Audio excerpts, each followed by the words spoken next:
পোৱা কৰিছিলো এইবাৰ আমি কৈছো যে নহয় 2 হুইলাৰ থাকিলে পাব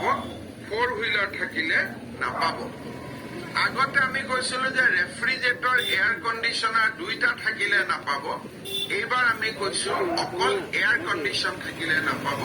আমি ৰেফ্ৰিজাৰেটৰৰ পাৰ্টটো আমি এতিয়া আৰু এটা আমাৰ ইয়াতে ডাঙৰ ক্ৰাইটেৰিয়া এটা হ'ল কি যে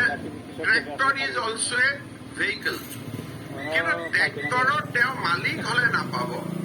কিন্তু যদি সেলফ হেল্প গ্ৰুপ হিচাপত ট্ৰেক্টৰখন কিনিছে owner is a self help group member তেওঁৰ ঘৰত ট্ৰেক্টৰখন আছে তেওঁ কিন্তু পাব কাৰণ সেই ট্ৰেক্টৰখন তেওঁৰ নহয় it is owned by a cooperative society or by a self help group এতিয়া মই পাব কোনে কলো কিন্তু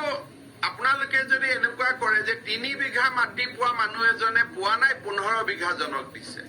so it will be not like that ই এটা ফ্লো কৰিব এখন চাৰ্টৰ দৰে হি ফ্লো কৰিব প্ৰথমতে কোনে পাব দ্বিতীয়ত কোনে পাব তৃতীয়ত কোনে পাব আপুনি ৱেটিং লিষ্টৰ মানুহ এজনক মেৰিট লিষ্টত লৈ আহিব নোৱাৰে it has to go according to A flow এটা ৱাটাৰ ফ্লো সিস্টেমত এটা যাব তাত প্ৰথম অৰুণোদয় পোৱাৰ কোন যোগ্য সেইটো হ'ল বিধৱা মহিলা আনমেৰিড চিলড্ৰেন যদি 35 বছৰ পাৰ হৈ গৈছে বিয়া হোৱা নাই তেওঁলোকে পাব divorce female if she is not remarried divorce female আৰু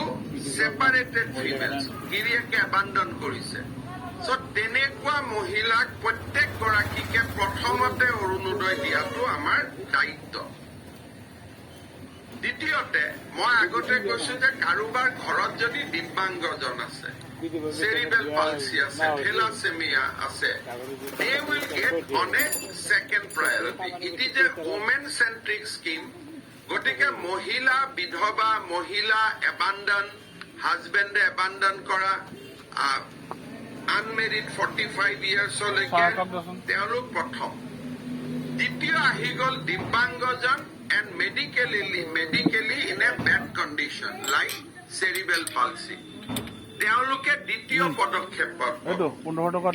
তৃতীয় পদক্ষেপত পাব destitute and living on arms আমাৰ গাঁৱে ভূঞে আপোনালোকে জানে তাৰ ফৰ্থ ক্ৰাইটেৰিয়া যোনে কেঁচা ঘৰত থাকে গাঁৱত এটা পাকা ঘৰ এটা আছে এটা কেঁচা ঘৰ আছে পকা ঘৰতে পাব পাৰে যদি তেওঁৰ আগৰ ক্ৰাইটেৰিয়া মিলে কিন্তু পকাটোৱে পোৱাৰ আগতে কেঁচাটোৱে পাই ল'ব লাগিব আৰু যি হাউচ হোল্ডত এডাল মেম্বাৰ নাই ঢুকাই গৈছে ফিমেল হেডেড হাউচ হোল্ড য'ত মহিলাই ঘৰখন চলায় মেল নাই আৰু ডিচিসকলে এইটো কৰিব অল্ড এজ হোমত বা ইনষ্টিটিউচনত থকা মহিলাসকলকো অৰুণোদয় দিয়াৰ ব্যৱস্থা কৰিব বা that is from their discretionary quota human trafficking যেনেকে আমাৰ চিৰাঙত ৰুণীখাটাত হৈছিলে হিউমেন ট্ৰেফিকিঙত যিসকল বাচ্চা ভিক্টিম হয় দেউতাক মাকৰ পইচা নাথাকে কাৰণে হিউমেন ট্ৰেফিকিং হয় চ' হিউমেন ট্ৰেফিকিঙৰ ভিক্টিম ফেমিলি যদিহে বাচ্চাটোক নিজৰ লগত লৈ আহে বা আৰু যদি ঘৰত বাচ্চা আছে আমি ক্ৰাইমটোক we are not giving premium কিন্তু যদিহে ঘৰত আৰু বাচ্চা আছে তেনেকুৱা ফেমিলিক আমি হিউমেন ট্ৰেফিকিঙত হলেও আমি দিম আৰু ৰেপ ভিক্টিম আমি তেওঁলোকক দিম উইদাউট ডিসক্লোজিং দেয়াৰ নেম চুপচাপ তেওঁলোকৰ নামটো ডেটাবেছত আহিব DLMC will not discuss about their identity এতিয়া আজি আমি ইয়াতে বহিছো আমাৰ এটা নিৰ্দিষ্ট সময় আছে 14 ডিসেম্বৰত আমি আজি প্ৰথম ডিএলএমচি বৈঠক কৰিম গাঁও সভা ৱাৰ্ড সভা অৰ আদাৰৱাইজ অহা 15 দিনৰ ভিতৰত আমি বেনিফিচিয়াৰী সিলেক্ট কৰিম তাৰ পিছত 1 পৰা 15 তাৰিখে যদি 15 জানুৱাৰীত আমি ডিএলএমচি খন মাতো তেতিয়ালে সিলেক্ট কৰা কাৰণে we got 1 month 15 December to 15 January যদি কোনোবা জিলাৰ সোনকালে হৈ যায় আগতে কৰিব সো ডিএলএমচিয়ে লিষ্টখন ফাইনেল কৰিব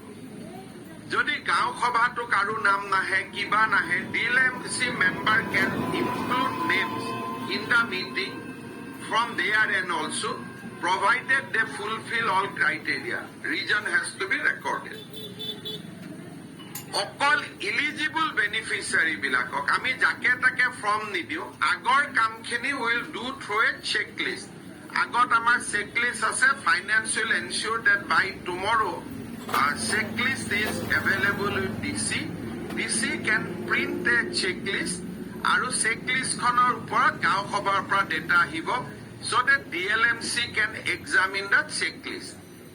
যেতিয়া চেক লিষ্ট বিলাক এক্সাম হ'ব আমি কৰিলো যে নাও দে আৰ এণ্টাৰ্ড ইয়াৰ লগে লগে DLMCৰ কামটো শেষ হৈ যাব 15 জানুৱাৰীত DLMC will cease to exist because not cease to exist but their requirement will come down তাৰ পিছত DC সকলে ফৰ্ম ডিষ্ট্ৰিবিউট কৰিব only to the eligible beneficiary আৰু ফৰ্ম ডিষ্ট্ৰিবিউট কৰোতে আগত 2 লাখ টকা পাৰ এনাম আছিলে কিন্তু বহুত কেইটা ৰেষ্ট্ৰিকশ্যন আছিলে যেনেকে ফৰ্মাৰ মেম্বাৰ্ছ অফ PRI আগতে নাপাইছিলে আমি কৈছো যে নহয় এইবাৰ বৰ্তমান সকলে নাপাব কিন্তু প্ৰাক্তন সকলে পাব কাৰণ বহুত ৱাৰ্ড মেম্বাৰ দৰমহা বন্ধ হৈ গ'ল their economic criteria may not be good কিন্তু তেওঁলোকে পাব provided their annual income is below 2 lakhs. We are not compromising with the criteria. Khali eligibility, তেওঁলোক আগত non-eligible আছিল.